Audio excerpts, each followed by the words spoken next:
Okay, so I have the tape wrapped around the perimeter of the paper. As you can see, where this edge ends, this is where the new tape starts. So don't overlap the tape, so don't bring the strip all the way over, because then look, it wastes about this much extra tape. So just bring the strip, stop it right where the other strip begins. So once you have that around, then these are the little dots of paint. So it's literally only a little tiny bit of paint that you're giving each student. It's very pigmented, so a little goes a long way. So once you have all of your supplies ready, you're gonna take your brush. It's a new brush, so you wanna make sure it's flexible, so you just take your fingers and fan it out. Then you're gonna dip it in your water. So we call this a loaded brush.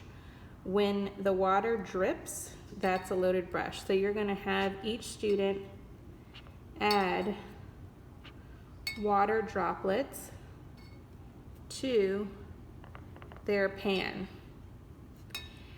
And the water droplets are just gonna cover the bottom. Doesn't have to be the whole thing. This one dripped before I wanted it to, but that's okay. So they're just putting a little bit of water in here, and then the rest is gonna be pigment. They will get impatient and they will want to just pour it in there, but you don't want them to do that because then they'll put too much water. So once they have each palette filled, then they could take a little bit of the pigment, twirl it in, just a little bit. They don't want to use the whole thing. Clean out the brush, take a little bit of the pigment, twirl it in. Oops, I didn't want to use all of it. Oh, that's not what I meant to do. Again, you don't want them to use all of the pigment, just a little bit at a time. I would start with the lightest color, which is the yellow ochre though, so you don't contaminate your water too quickly. I just created an accident right here. So I'm just gonna take my paper towel and blot it. And then I'm gonna take a little bit of water and I'm gonna go over these little splatters here till they get light enough. So I'm kind of getting rid of some of them. I'm just moving that back and forth. I'm taking my paper towel and I'm lifting up the water.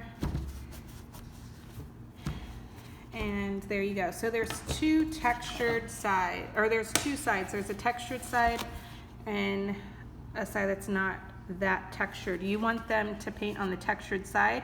This is called grip. It will grip the paint so they don't have any paint that's running. So the lesson we're gonna do today is a flat wash. And we're gonna paint an ice cream cone. So we're gonna sketch it first. I'm going to start with the cone and I'm placing two reference dots on the top and then one at the bottom. Once I have those reference points, I'm going to pull it across. I'm going to connect those two dots and then I'm going to pull this one down and then I'm going to pull this one down. As you could see, I passed my dot here because I saw that it wasn't in the right place once I brought the lines down. Okay, so now you have your triangle. You want them to draw very lightly. You don't want them to draw dark. If they draw too dark, that outline is going to be distracting once the watercolor comes on. So now we're going to draw the cone. So we're going to draw a half circle for the first scoop, and then another half circle for the second scoop, which is going to be smaller. And then you could add a circle at the top for the cherry, and you can add a little curved line like a smile, and then a line for the stem. Okay, so now we have the cone, we have the 2 scoops and the cherry. You can have them draw diagonal lines, large, not small and close together. And this is for the cone look, and then they go the opposite way.